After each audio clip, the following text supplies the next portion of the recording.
Bismillahirrahmanirrahim guys, today we are going to talk about has, have versus must. ये हमारा 6th lecture होगा और first chapter होगा जो कि ऑक्सफोर्ड प्रैक्टिस ग्रामर बुक से टच करता होगा, उसे लिंक करता होगा, उससे कुछ मटेरियल उठाया होगा। तो आज हम उसे एक जो है उसी ऑक्सफोर्ड प्रैक्टिस ग्रामर बुक के एक टॉपिक को आज हम डिस्कस करने जा रहे हैं, हैज टू वर्सेस मस्ट। इस लेक्चर के अंदर मैं क्लियरली आज तो इसके बेसिक रूल्स के ऊपर बात करूंगा, एक और वीडियो बनाऊंगा जो कि इसके एग्जाम्पल से रिलेटेड होंगे। तो इसके अंदर भी मैं एग्जाम्पल्स दूंगा, अगर आपको यही अच्छी लगे तो देन कमेंट सेक्शन के अंदर बता दीजिएगा, अदरवाइज मैं नई वीडियो बना दूंगा। Let get start. यहाँ पे हम हैव टू की बात करते हैं। तो हैव टू याद रखिएगा, ये एक लग्जरी वर्ब नहीं होता, या कि एक मेन वर्ब की हैसियत भी नहीं रखता जिस तरह के हमारा हैव या हैज रखता है, वाज वर रखता है, इज आर एम वगैरह। ये जो वर्ब्स हैं ये इस तरह की हैसियत ये हैव टू नहीं रखता। ठीक है, हैव टू जो है वो हम अपनी कन्वीनियंस के लिए लगाते हैं, अदरवाइज इसका जरूरी जो है वो इस्तेमाल कम ही होता है। बट यहाँ पर हम अपने सेंटेंस को कॉम्प्लिकेटेड बनाने के लिए हैव टू का वर्ड यूज करते हैं in our own sentence. But एक चीज रिमेंबर रखिएगा कि जब भी हमने हैव टू का वर्ड यूज करना है तो हमने वहां पर ऑब्जेक्टिव जो लेना है वो ऑब्लिगेटिंग लेना है, कि हमारा जो ऑब्जेक्टिव होगा वो ऑब्लिगेशन के लिए होगा, मतलब किसी चीज की नेसेसिटी को शो करना हमारा वहां फर्ज होगा कि तुम्हें ये काम करना ही होगा। देन हमने कुछ समटाइम ऐसे सेंटेंस आते हैं ना कि यार एक इंसान कहता है कि यार मेरा दिल नहीं कर रहा, दूसरा कहता है कि नहीं यार आपको ये करना ही होगा, इसके अलावा कोई और चांसेस नहीं होते। ठीक है, तो ऐसे विकरात के लिए हम हैव टू का वर्ड यूज करते हैं इंस्टेड ऑफ हैव, ये है इसके। ठीक है, तो हम जो हैव टू का वर्ड इस्तेमाल करते हैं वो एक ऑब्लिगेटरी सेंस के लिए करते हैं, मतलब उस चीज के लिए हमने यू कैन से डैट के किसी चीज को स्पेशली लीगल काम तो होता है। ठीक है, किसी चीज को कमेंट करना कि आप ये करेंगे तो ही ये बचाव हो सकता है, अदरवाइज नहीं हो सकता। फॉर एग्जाम्पल हमने यहाँ एक एग्जाम्पल लिया कि we often use have to say that के something is obligatory. For example हमने कहा कि children have to go to school, कि बच्चों को स्कूल जाना ही होगा। ठीक है, यहाँ बच्चों को स्कूल जाना पड़ गया है। ठीक है, अब ये चीज है कि यहाँ बताएगा कि इसके अलावा कोई और पॉसिबिलिटी नहीं थी, ये एक नेसेसिटी थिंग थी। एक चीज, एक वर्ड होता है नेसेसिटी, एक होता है पॉसिबिलिटी। जो पॉसिबिलिटी की सेंस होती है वहां हम मे माइट की बात कर लेते हैं, लेकिन जो नेसेसिटी की बात है वहां हैव टू का वर्ड यूज करते हैं कि ये काम हमें करना ही होगा।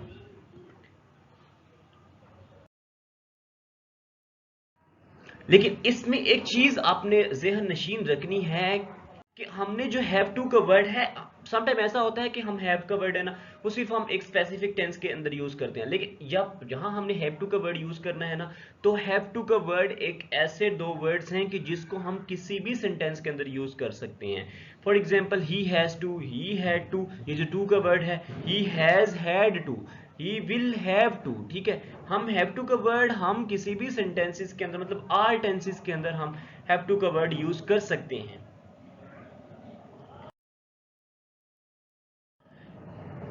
इसकी एग्जांपल्स को हम आगे जाके बात करते हैं, लेकिन इससे पहले मैं आपको इसके स्ट्रक्चर से आगाह करना चाहता हूं कि इसका स्ट्रक्चर कैसा होता है। अब यहाँ पे एक बात याद रखिएगा कि हम जब हैव टू का वर्ड यूज करते हैं तो वो एक लग्जरी मॉडल वर्ब्स के ग्रुप्स के अंदर आता है, लेकिन वही पहले वाली बात कि ये कोई मॉडल वर्ब नहीं है ना लग्जरी वर्ब है, इनफैक्ट ये एक वर्ब भी नहीं है।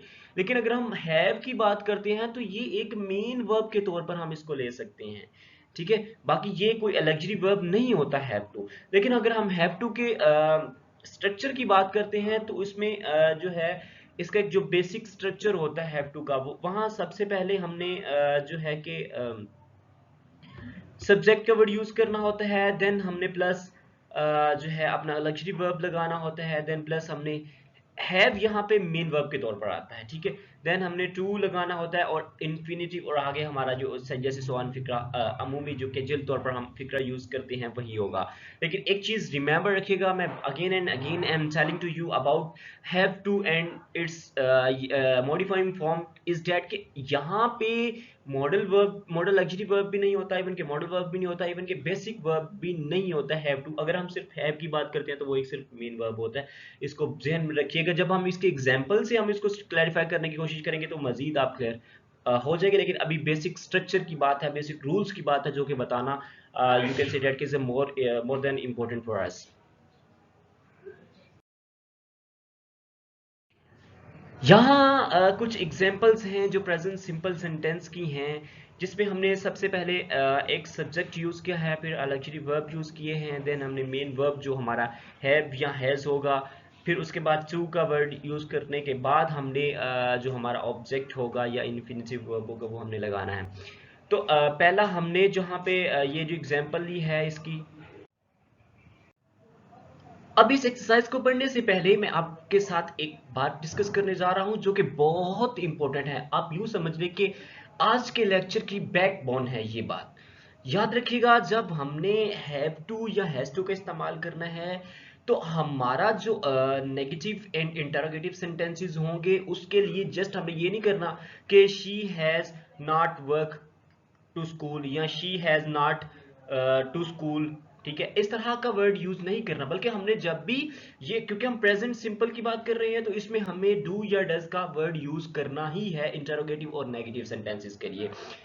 तो अगर याद रखिएगा, और दूसरी इंपॉर्टेंट बात यह है कि जब हमने हैव का वर्ड यूज, डू या डज का वर्ड यूज कर लिया है तो उसके बाद हमने सिर्फ और सिर्फ हैव लगाना है, हैज किसी सूरत में नहीं लगाना।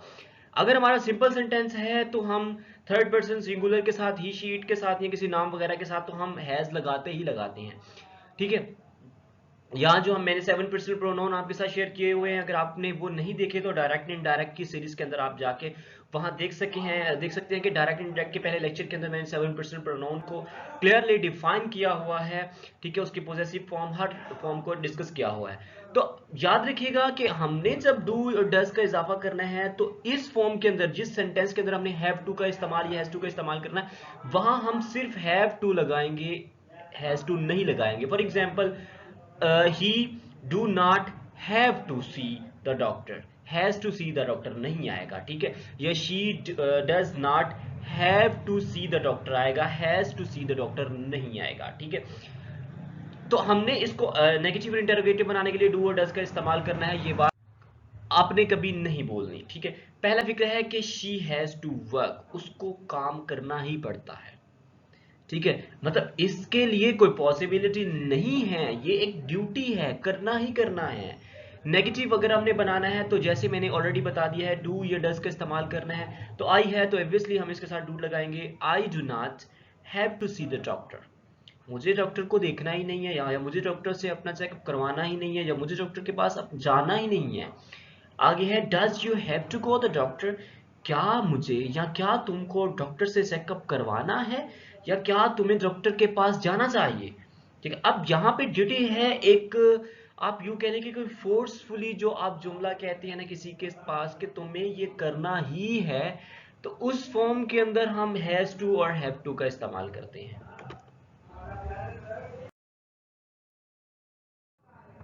अब एक बात और याद रखिएगा हैव टू के बारे में, और इससे आगे मैं आपको मस्ट की तरफ लेके जाऊंगा क्योंकि आई थिंक सो कि काफी हो गया है। हमारा जो इसका लेक्चर है वो सिर्फ और सिर्फ रूल्स के ऊपर मुश्तमिल है कि आखिर हमने हैव टू लगाना, और लगाना किस फॉर्म के अंदर है। तो अगर हम जनरली तौर पर इसको देखा जाए तो ये जाहिर करता है इम्पर्सनल ऑब्लिगेशन को, ठीक है, इसमें खुद की इंसान की जाती कोई दिलचस्पी नहीं होती। फॉर एग्जाम्पल मैं कहता हूँ ना कि मुझे स्कूल जाना है, ठीक है, तो इसमें अगर आप 19 एज की, मतलब टीन एज के बच्चों की बात करते हैं तो उसमें कभी भी अपनी पर्सनली उनका वे है, हमारा यूनिवर्सिटी में हम पढ़ते हैं, ठीक है, तो हमारा भी पर्सनली वे यही होता है कि हम यूनिवर्सिटी ना जाएं, ठीक है।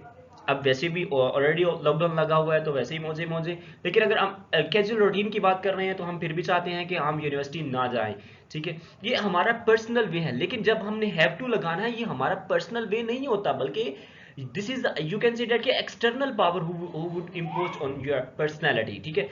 ये एक एक्सटर्नल पावर होती है, जिस तरह हमें वहां जाना ही पड़ता है क्योंकि हमारी अटेंडेंस का इशू होता है, हम यहाँ पे अब हमारे ऊपर एक्सटर्नल पावर लगी है। ये एक सब्जेक्टिव, जो अगर हम इसको सब्जेक्ट लें, ठीक है, एक सब्जेक्टिव पावर ले हैव टू की, तो ये ऑब्लिगेट करता है, मतलब एक फोर्स लगाता है, एक सेपरेट थिंग होती है, और ये एक्सटर्नल फोर्स होती है। फॉर एग्जांपल स्कूल की तरफ से हो सकती है, किसी लॉ की तरफ से हो सकती है, यूनिवर्सिटी कॉलेजेस की तरफ से हो सकती है, किसी भी एजुकेशनल इंस्टीट्यूशन या किसी भी एक्सटर्नल पावर जो भी आपके ऊपर लगती है, वहां हमने हैज टू लगाना होता है, या वहां हमारा have to is a subjective case होगा। Look at this example. For example in France के अंदर you have to drive on right, कि तुम्हें राइट पर ही होकर फ्रांस के अंदर अपनी ड्राइव करनी है, इसके अलावा नहीं कर सकते। दूसरी एग्जांपल इन इंग्लैंड के अंदर मोस्ट जो चिल्ड्रंस होते हैं ना have to wear a uniform. England के अंदर कहता है कि जो मोस्टली जो स्कूल बॉय हैं वो क्या करते हैं कि उनको यूनिफॉर्म पहनना ही पड़ता है, वो विदाउट यूनिफॉर्म स्कूल के अंदर एंटर हो ही नहीं सकते। अब यहाँ पे अगर हम बच्चे की खुद के डिजायर्स की बात करें तो कोई भी नहीं चाहता कि मैं यूनिफॉर्म पहन कर रोजाना जाऊं, तो ये एक एक्सटर्नल पावर होती है जो कि आपके ऊपर इम्पोज होती है और आपको वो करना ही करना पड़ता है। John has to wear a tie at work, John को टाई पहननी ही पड़ती है काम के दौरान। In each of above cases, the obligation is not the subject's opinion or the idea, ठीक है। The obligation comes from the outside। अब यहाँ पे अगर हम देखें तो obligation जो है वो as per the nature of our you can say that के of our person's desires के ऊपर नहीं होती, बल्कि obligation जो होती है वो outside की तरफ से आती है कि तुम्हें ये करना ही पड़ता है। फॉर एग्जाम्पल इंग्लैंड की फ्रांस के ड्राइव की अगर हम बात करते हैं वो राइट वे के ऊपर होता है, कि क्योंकि स्टेयरिंग का भी इशू होता है कुछ, तो वो राइट वे की तरफ भी होता है। जो इंग्लैंड की बात कर रहा है कि वहां पे स्कूल बॉय होते हैं, उनको हर सूरत में यूनिफॉर्म पहनना ही पड़ता है, विदाउट यूनिफॉर्म वो अलाउ ही नहीं करते स्कूल में जाना, ठीक है। जॉन को अपने काम के दौरान टाई पहननी ही पड़ती है। तो ये एक एक्सटर्नल पावर्स हैं जो कि हैव टू के अंदर यूज की जाती हैं। आगे हम चलते हैं भाई, मस्ट की तरफ चलते हैं कि मस्ट का वर्ड हमने कहा यूज करना, तो must for a subjective obligation होती है, ये एक सब्जेक्टिव ऑब्लिगेशन होती है, इसमें भी हमें कुछ काम करना ही पड़ता है, लेकिन इसके अंदर हमारी खुद की डिजायर्स शामिल होती हैं। इसमें एक अगर हम दूसरे पॉइंट ऑफ व्यू से देखा जाए, जो हमने हैव टू का लगाया, तो उसमें तो टोटली 100% जो है वो एक्सटर्नल पावर यूज होती है, लेकिन इसमें एक्सटर्नल पावर तकरीबन 10% या 5% यूज होती है। इसके अलावा क्योंकि ये चीज होती है एक असेंशियली नेसेसरली चीज होती है, जिसके लिए आपको खुद को जोर देना पड़ता है, खुद को ही काम करना पड़ता है, उसके बगैर गुजारा आपके खुद का ही नहीं होता, ठीक है। तो इस चीज के लिए हम मस्ट का इस्तेमाल करते हैं। फॉर एग्जाम्पल आई मस्ट गो, मैं जरूर जाऊंगा, ठीक है। अब यहां पे कोई एक्सटर्नल पावर नहीं लगी, एक छोटा सा फिक्रा लिया मैंने जस्ट 3 वर्ड का, आई मस्ट गो, मैं जरूर जाऊंगा, ठीक है। अब यहाँ पे इस फिक्रे की अगर नेचर की अगर हम बात करते हैं, तो यहाँ पे हमें ये चीज जाहिर होती है कि ये हमारी खुद की नेसेसिटी है।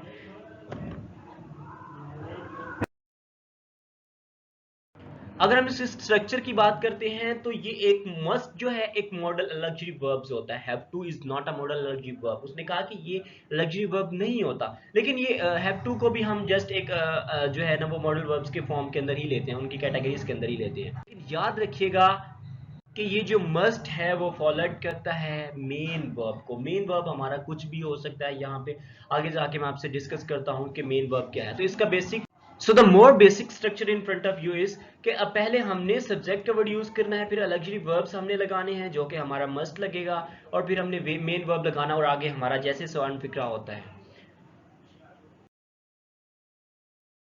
उसी कैटेगरीज के अंदर हमने अपने फिक्रे को लेके जाना होता है। तो मेन वर्ब जो होता है वो ऑलवेज द सेम, उसकी फॉर्म चेंज नहीं होती, ये बात आपने कभी नहीं भूलनी, ठीक है। फॉर एग्जाम्पल यहाँ हम एक एग्जाम्पल लेते हैं, जैसे मैंने आपके साथ ऑलरेडी डिस्कस किया, पहले हमने सब्जेक्ट लगाना है, लग्जरी वर्ब मेन लगाना, फिर हमने मेन वर्ब यूज करना जो कि हमारी बेस होता है, एक बेस वर्ब जो होता है, देन हमने आगे हमारा ऑब्जेक्ट लगाना है। फॉर एग्जाम्पल सब्जेक्ट हमारा is I, I is object, ठीक है। हमने यहाँ पे मस्ट लगाना है। अब यू आई, ठीक है, आगे मैंने मस्ट का वर्ड यूज किया है, गो इज अ बेस वर्ब या मेन वर्ब कह लें, गो हमारा ऑब्जेक्ट है यहाँ पे। तो आई मस्ट गो होम, मुझे जरूर घर जाना है, यहाँ एक नेसेसिटी है, मेरे लिए जरूरी है कि मुझे घर पहुंचना ही पहुंचना है, ठीक है। आगे है कि यू मस्ट विजिट अस, कि तुम्हें जरूर हमारा विजिट करना चाहिए, ठीक है। वी मस्ट स्टॉप नो, हमें यही ही अपना काम रोक देना चाहिए। ये एक जो चीजें हैं वो असेंशियली हैं कि ये हमें करना ही करना है। सो this is a basic structure of the must, कि हमने मस्ट कि हमने मस्ट का वर्ब कहाँ और कैसे यूज करा। लेकिन एक चीज याद रखिएगा, जैसे हमने हैव टू लगाते हैं, हम मस्ट टू का वर्ड यूज नहीं कर सकते। Like all the luxury verb must can not be followed by two. Must के साथ हमने टू किसी सूरत में नहीं लगाना। तो हम अगर पहले फिक्रे की बात करते हैं कि I must go now, so this is a correct sentence.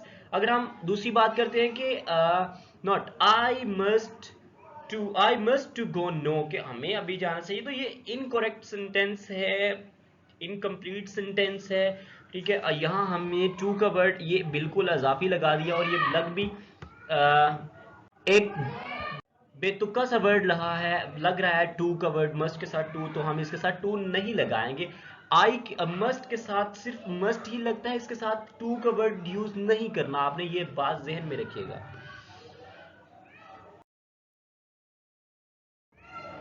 अब हमने पढ़ना है कि uses of the must. But remember one thing कि must is not a real obligation and it is not, you can say that, imposed from outside या any other persons या any other third persons। तो ये किसी third person या किसी outside से हमारे ऊपर कोई चीज इम्पोज नहीं होती, बल्कि this is a personal opinion या आइडियाज ऑफ पर्सन स्पीकिंग, के किसी भी शख्स के खुद के आइडियाज हो सकते हैं। कि मैं फॉर एग्जाम्पल यहाँ मैंने कहा कि आई मस्ट स्टॉप स्मोकिंग, कि मैं जरूर जो है स्मोकिंग को स्टॉप कर दूंगा। आई मस्ट विजिट अस सून, कि मैं आपके पास, यू मस्ट विजिट अस सून, कि तुम्हें हमारे पास जरूर मस्ट जो है वो जल्दी ही विजिट करना चाहिए। तो ये इंसान के पर्सनल ओपिनियंस हैं, यहाँ पे हम आउटसाइडर जो है वो कोई भी ऑब्लिगेशन नहीं लगा सकते। जनरल फॉर्म के अंदर जो मस्ट होता है वो पर्सनल ऑब्लिगेशंस को जाहिर करता है। This thing I have already discuss with you, कि must express what the speaker think is necessary, कि स्पीकर के लिए क्या चीज इंपॉर्टेंट है। मस्ट एक सब्जेक्टिव केस होता है, नॉट अ ऑब्जेक्टिव केस। ठीक है, तो आई होप सो कि आप इसको क्लियरली समझ चुके हैं। We can use must to talk about the present and the future। याद रखिएगा, जब भी हमने मस्ट की बात करनी है तो हमें प्रेजेंट और फ्यूचर टेंस की बात करेंगे। इन दो टेंसेस के अंदर हम मस्ट का जो है वर्ड यूज कर सकते हैं। For example I must go now, this is a present sentence. अगर हम दूसरी एग्जाम्पल लेते हैं ये फ्यूचर वाली, तो I must call my mother tomorrow. tomorrow is a future form of any other persons या of any other sentence। ठीक है, तो इसकी नेचर हमें ये बताती है, if we judge as per the nature of the sentence, then we will be able to know about that this sentence belong to the future tenses या future categories sentence। So we cannot use the must to talk about the past। याद रखिएगा, हमने सिर्फ इसको present और future के लिए लेना है, पास्ट के लिए हमने इसको नहीं लेना। उसके लिए हमने लगाना है कि we use have to talk about the past. हमने जब भी पास्ट के मुतालिक बात करनी है, वहां हमने जो है कि हैव टू का वर्ड यूज करना है इंस्टेड ऑफ मस्ट का। तो इसमें अब तक हमने दो चार चीजें सीखी हैं कि जो हमने हैव टू लगाना है वो हम पास्ट के लिए लगाते हैं, लेकिन this is also a necessity thing, कि हमने ये काम करना ही पड़ेगा, इसके अलावा हमारा गुजारा नहीं है। लेकिन हैव टू के बाद तो हमेशा ही first form of verb use आती है, जैसा मर्जी सेंटेंस हो, जिस कैटेगरी से मर्जी ताल्लुक रखता हो, टू के बाद हमेशा first form of verb use करनी है आपने। जब अब हम मस्ट की बात करते हैं तो मस्ट हमने प्रेजेंट और फ्यूचर के अंदर यूज करना होता है, लेकिन मस्ट के बाद हमने टू का वर्ड यूज नहीं करना अपने टॉक के अंदर। ये बात जहन में रखिएगा। तो आई होप सो कि now you understand very well. If you understand then please don't forget to subscribe, like and share our channel. अगर नहीं तो वैसे ही मजे करते जाओ। अल्लाह हाफिज।